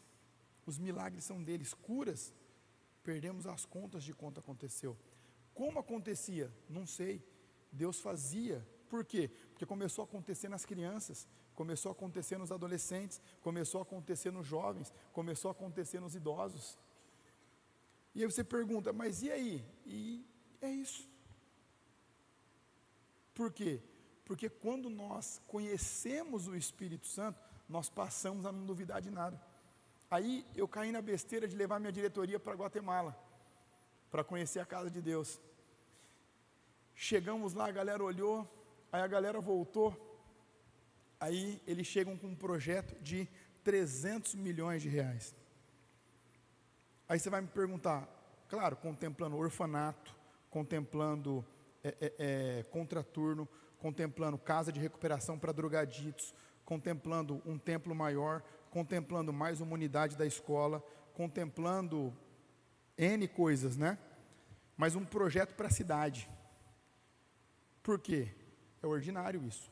Qualquer um faz um projeto. Agora, quem executa um projeto desse? Então, nós começamos a entender em Bauru que nós precisamos, de fato, a viver na dimensão que os heróis da fé da Bíblia viveram. Nós precisamos acreditar que o que eles viveram é verdade e que o mesmo Deus que fez é o Deus que faz hoje. Entende? Como é que você explica 700 mil pessoas sendo evangelizadas por menos de 10 pessoas a pé, ou, eu não vou falar que eles tinham dinheiro para andar de camelo na época, porque se eles estavam pegando uma sala de uma escola emprestada para aprender, provavelmente eles não tinham recurso. Se tivesse, não é verdade? Como é que eles fazem isso? Só que, obviamente, as coisas começam a acontecer. Câncer, metástase no cérebro, pessoas sendo curadas, pessoas sendo libertas, acontece. E nós começamos a ver o que? O sobrenatural de Deus acontecer diariamente no nosso meio. Os milagres começam a acontecer, financeiros, curas, restauração, libertação, pai de santo, mãe de santa, bruxo, bruxa, se convertendo. Como? Se convertendo. Mas quem que pregou, pastor? Não sei. Talvez um adolescente de 18 anos, 17 anos, estava pregando e a pessoa converteu. Mas aí começa a entender o que eu e você temos que fazer. Fazer o nosso ordinário muito bem feito. Fazer o nosso natural muito bem organizado. Mas relacionar com aquele que pode fazer o sobrenatural de uma maneira íntima, de uma maneira diferente. Porque se ele não fizer, literalmente, nós estamos correndo atrás do vento. Se ele não acrescentar, eu e você não podemos acrescentar pessoas. Você pode ter até uma boa oratória, você pode ter até uma boa persuasão, você até vai conseguir arrebanhar algumas pessoas, mas você nunca vai conseguir fazer elas viverem o propósito que Deus tem para ela e o que Deus tem para a cidade. Para a cidade. Eu acredito muito que o Espírito Santo ele está compartilhando dessa unção de crescimento com várias partes do Brasil, com essa unção de milagres, de provisão, de aceleração. Nós temos visto muitas igrejas, em 2 anos acontecendo coisas que não aconteceram em 100 na cidade. E isso não é o homem que faz, isso é Deus que faz. Mas a grande questão, e o que eu e você precisamos de fato responder é: nós conhecemos o Espírito Santo? Você conhece o Espírito Santo? Você conhece o Espírito Santo? Você está disposto, você está disposta a conhecê-lo? O reconhecimento é o primeiro passo. Eu vivi coisas lindas em Marília, lindas, mas quando eu cheguei em Bauru, eu descobri que aquilo que eu tinha vivido já não valia mais para aquele momento. O aprendizado ok, a estratégia ok, os erros ok, mas o que o Senhor tinha derramado para Marília, foi para Marília, mas o Senhor tinha algo para derramar em Bauru, só que eu não conseguia acessar. Por quê? Medo, receio, comodismo, cada um vai ter o seu porquê. A grande questão é, o Espírito Santo tem algo para derramar aqui. Ele tem algo para derramar nessa cidade. Ele tem algo para derramar através dessa cidade. A grande questão é, você está disposto a acessar isso? Você está disposto a receber isso? Você está disposto a conhecê-lo e acreditar que ele pode? As pessoas vão falar para você, isso que você está falando é mentira. Eu já escutei isso. Eu fui processado administrativamente, não chegou a virar um processo criminal, por lavagem de dinheiro. O perito da prefeitura, da parte de obras, de finanças, ele escreveu assim no papel: não é possível realizar uma obra dessa magnitude, num curto período de tempo, apenas com doações e serviço voluntário. Aí eu chamei a minha direita e falei: gente, ele está errado. Vocês querem que eu deixe ele errado e vamos assim mesmo, ou vocês querem que eu complete o problema? Porque ele não colocou que Deus também mandou os anjos para acabar de fazer. Que é verdade. Mas eu disse: não, pastor, tira a parte dos anjos, vamos deixar só a parte dos voluntários, que essa aqui nós dá um jeito de resolver. E resolvemos. Mas, obviamente, o homem não está acostumado quando Deus resolve se manifestar em um lugar. Incomoda demais, não dá para explicar. E quando o homem não consegue explicar alguma coisa, dá desespero nele. E aí eu sentei na frente dele e ele falou assim: tem alguma coisa que você está me escondendo? Eu falei: nada, é isso aí, você colocou, você está, né, equivocado, mas a sua leitura é essa, é que os nossos voluntários são muito empenhados, né? Quase que eu falei, são celestiais, mas eu não falei, eu falei, eles são muito empenhados, né? Eles são muito comprometidos, né? Eles não cansam, trabalham 24 horas por dia, não é verdade ou não? Mas imagina só a minha situação na frente dele, ele não conseguia acreditar. E se eu falo para ele que tinha anjo, ele ia mandar me internar. Eu não sei se ia mandar prender ou se ia mandar internar. Eu tinha duas opções, ou eu saía para o hospício, e aí fui com o meu advogado, conversamos, resolvemos.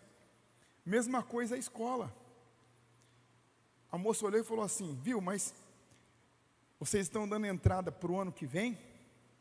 Ou só para o outro ano? Eu falei: moça, nós queremos começar em janeiro. Ela falou: mas nós já estamos no final de setembro, dezembro para. Você tem 60 dias. Eu falei: tudo bem. Ela falou: você não está entendendo, moço. Aí eu falei: a senhora que não está. Eu preciso aprovar isso aqui para começar em janeiro. Ela: mas qual é a necessidade disso, esse desespero? Eu falei: moça, Deus me pediu para fazer isso. Eu só estou obedecendo. Eu não entendo nada de escola. Nunca passou pela minha cabeça ter uma escola. Eu estou atrás de gente para contratar. Você não está me entendendo, eu estou obedecendo aqui. Aí eu falei: mas eu preciso fazer. Então eu preciso que a senhora me ajude. Ela falou: não vai dar tempo. Eu falei: moça, essa frase não cabe na minha vida. Vai acontecer. Deus falou que vai acontecer, vai acontecer. E ela olhava para mim e ela falava: mas não é possível, esse moleque deve ter alguma coisa na cabeça, um problema. E quando nós inauguramos, ela falou assim: bem que você falou que ia acontecer. Ela falou: eu nunca vi isso nos meus 28 anos de carreira. Aí eu falei: porque Deus pediu para fazer. Então, o que Deus tem pedido para vocês fazer? O que Deus tem pedido para vocês realizarem? O que Deus tem pedido para vocês entregarem? O que Deus tem pedido? O que Deus tem esperado de vocês? Qual é a desculpa? Eu era um devoto de Mamon e não sabia. Descobri isso esse ano. Porque sempre que eu ia fazer alguma coisa, eu olhava no caixa. Pastor Batista, sabe como que é, né, pastor? A gente olha, não tem dinheiro, né? Cara, e Deus usou o Cash Luna num almoço para ministrar no meu coração muito forte. Ele me disse uma frase que valeu a minha viagem. Ele falou assim: o problema dos homens que pregam fé é que eles não têm fé. Eles sempre pedem autorização para Mamon quando Deus manda eles fazer alguma coisa. Quase que eu falei para ele: mas alguém te contou que eu estava fazendo isso? Mas isso é sério. Porque quando Deus ele manda, imagina Paulo, imagina as viagens missionárias de Paulo. Qual que era a estratégia de gestão que ele fazia? Qual que era a estratégia? Ok, começar nos grandes centros, depois vamos para as pequenas províncias, ok.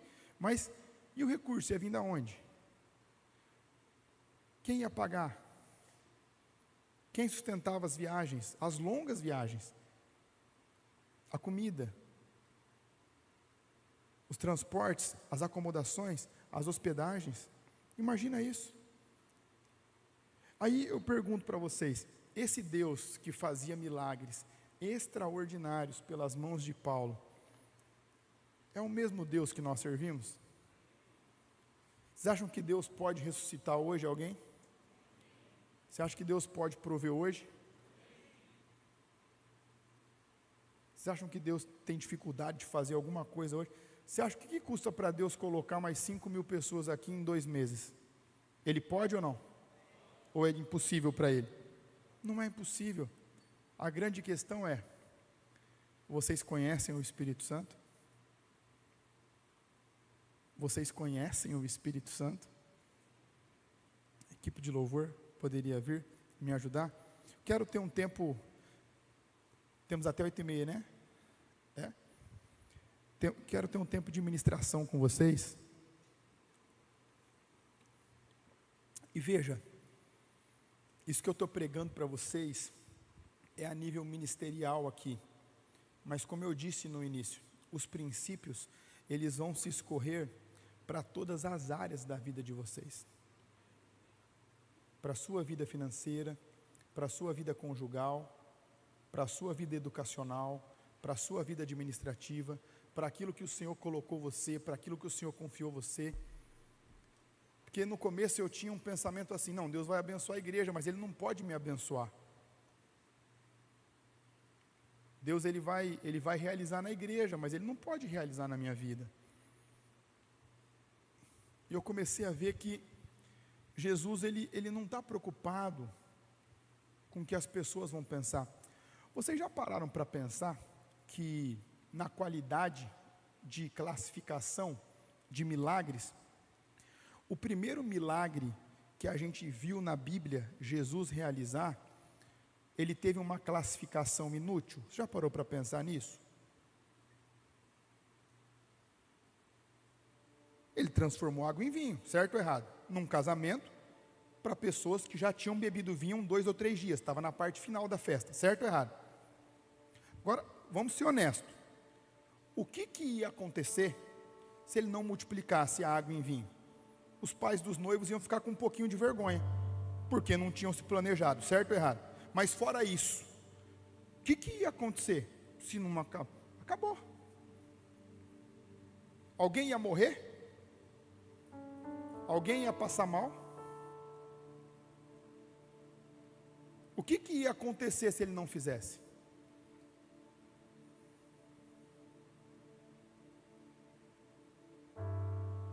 Eu fiquei chateado, porque eu queria ter vinho nos 5 dias da festa, ou nos 7, eu só tive em 3. Ok, e daí? Isso ia mudar o que na sua vida? Nada. Mas por que eu estou falando isso para vocês? É que Jesus ele faz muito além do que é simplesmente essencial para você sobreviver. Quando a Bíblia fala que se você se agradar dele, ele vai realizar os desejos do seu coração, são também para essas coisas que às vezes não tem necessidade. Tem necessidade? Não tem. Mas por que ele fez? Porque você se alegrou dele. Então isso vale para a sua vida pessoal, isso vale para a sua vida conjugal, isso vale para a sua vida profissional, e obviamente para a igreja dele. O que nós temos que aprender é entender que eu e você como cristãos, nós temos que ser íntimos do Espírito Santo, nós temos que conhecê-lo intimamente, nós não temos que pedir autorização para o mamon, viu, tem dinheiro na conta aí? Não tem, não vai dar para fazer. Se até eu quero ousar vocês a viverem um ano de fé no Espírito, não na sua conta bancária, na sua capacidade de pagamento.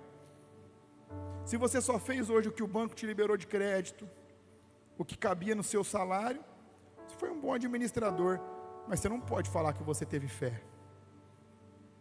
Fé é quando você pisa na água sabendo que você vai afundar e você não afunda. Isso é fé. Fé é você ter pescado a noite inteira, não ter pegado nada, e porque Jesus mandou você jogar mais uma vez, você jogar e você não conseguir subir a rede sozinho. Fé é você não ter dinheiro para pagar o imposto. Jesus fala, vai lá, pega um peixe, que dentro do peixe vai ter uma esfinge, você pega ela e paga o seu imposto e paga o meu.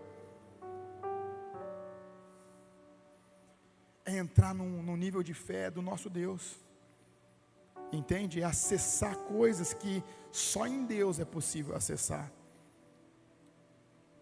Façam o ordinário, sejam excelentes, continuem, se capacitem, vejam, mas vejam, vivam de tal maneira na dependência de Deus que vocês possam receber o sopro do Espírito, que vocês sejam impulsionados pelo sopro dele, que vocês sejam liberados, que vocês profetizem, mas que vocês vejam o cumprimento das profecias, que vocês falem em outras línguas, que vocês se edifiquem, mas veja, que vocês abalem as estruturas dessa cidade.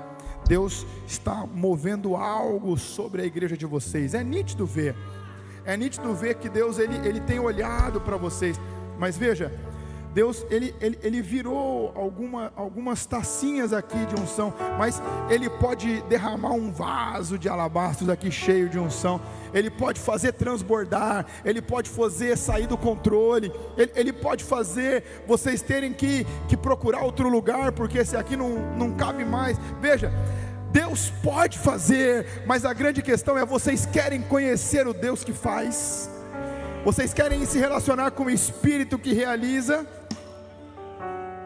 Eu quero convidar você a ter liberdade nesse momento.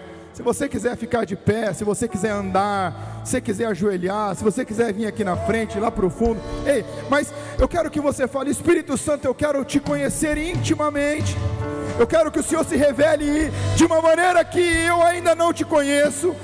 Veja, eu não quero a mesma experiência, eu não quero o mesmo arrepio, eu quero novidade de Deus, eu quero o novo de Deus, eu quero águas profundas que eu ainda não conheço, eu quero ser conduzido pelo teu poder a um nível de fé que eu não conheço, eu quero ser esticado pelo Senhor, eu quero acessar o novo de Deus, eu quero acessar um nível de unção que eu ainda não acessei. Rei anamasso rabacata darabanadas.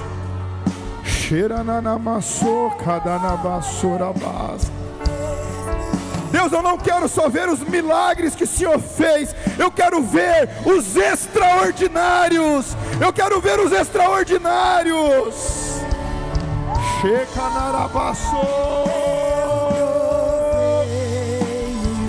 Mais Senhor, mais Senhor, mais Senhor. Choranana maçoca tanarabás.